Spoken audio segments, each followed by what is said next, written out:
This is the ultimate school cake guide. The recipe is so easy and I'm going to show you how to make this alongside some tips and tricks. So firstly, everyone knows I am the queen of cups, as in I always bake in cups, but for this recipe it has to be in grams. All you need is equal parts of butter, sugar and self-raising flour. Is so easy, and before starting make sure you preheat your oven at 180 degrees. I added in 300 grams of stork and then 300 grams of granulated sugar. You can also use caster sugar and make sure to give that a good mix. You don't need a hand mixer for this, but be prepared to put in a lot of elbow grease because you need to cream this really well. And make sure to always scrape the sides of your bowl. Next, we need 5 eggs, and very important, add in the eggs one at a time. You want to ensure that the eggs are incorporated really well, and also you want to beat air into the batter so that it is light and fluffy. But once the eggs are whipped up, you will get the most light and dreamy batter. And then add in 2 teaspoons of vanilla, and it's time to sift in the flour. Very important, again, it is all about the technique, so don't just dump in the flour, sift it. That's all we need to sift the self-raising flour.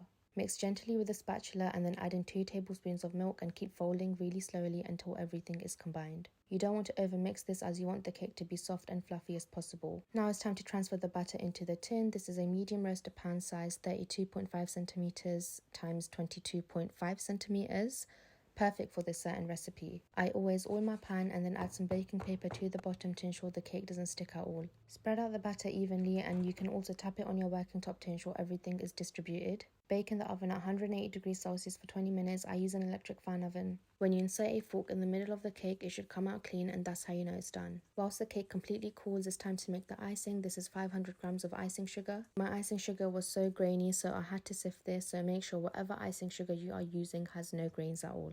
Next, get some boiling water and add little by little until you get your desired consistency. There is no measurement for the water. I know some people use milk, but I find that using boiling water gives you a much better, thicker consistency, which I personally like, so I do prefer that. Once the cake is completely cooled, spread the icing on the cake with a spatula and quickly start to add on your sprinkles. It's cold now, so the icing was drying up really fast and I had to work really fast for this, but yeah, that is it.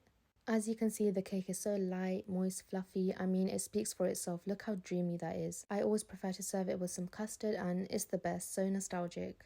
Let me know if you have any more questions in the comments below. I'm happy to help, and also if you enjoy this type of video, which is longer than my usual videos, but it's good because I can explain things in detail. Thank you so much for watching until the end, and I love you all so much.